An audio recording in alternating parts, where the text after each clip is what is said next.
And the U.S. ambassador to the UN, Nikki Haley, appears to be following the trend our guest just mentioned. The envoy slammed Russia for alleged meddling at the 2016 election, an accusation being made in America for almost a year now that's never been supported by any concrete evidence. But Haley went even further, alleging the Kremlin was engaged in warfare against a vast number of countries.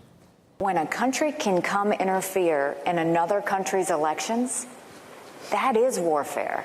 It really is, because you're making sure that the democracy shifts from what the people want to giving out that misinformation. And we didn't just see it here. You can look at France and you can look at other countries. They are doing this everywhere. This is their new weapon of choice. Why are Americans anti-Russian, and why have we done the sanctions? Well, don't interfere in our elections and we won't be anti-Russian. And Nikki Haley is not alone in firing accusations at Russia, with one of the loudest critics being the very person who claims she lost the election due to Russian meddling.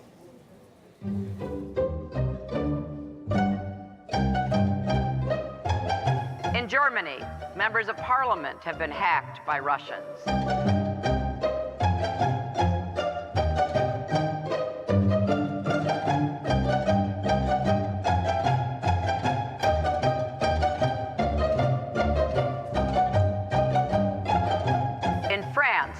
Macron's campaign was hit by a massive cyber attack just before their presidential election.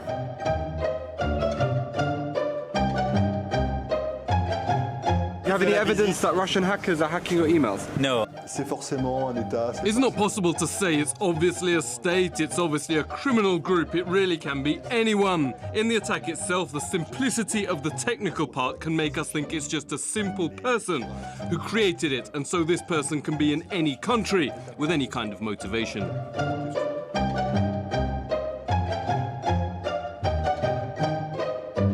Maybe you've even seen the ads in the London Underground from one Russian state-funded propaganda source bragging, "Watch RT and find out who we are planning to hack next." The fact is, they're also opening a new Scottish bureau. All she wants to do is continue to blame other people and continue to cast doubt. And she accused Russia of causing discord in the United States, but really in the speech that she gave recently, she actually cast the most discord by saying that it's everybody else's fault and the government failed and it's Russia's fault that she lost. And nobody's even claiming that Russia cast votes for people. Americans made the decisions that they made. So I think with Hillary Clinton bringing up Europe, that was her attempt to say, I'm not just blaming Russia, it isn't just baseless, they've done it elsewhere. There are some voices of the American public that actually are saying they're sick of it. They don't want to read it anymore. They don't want to see any more headlines of Russia when they know there has to be other things going on in the world.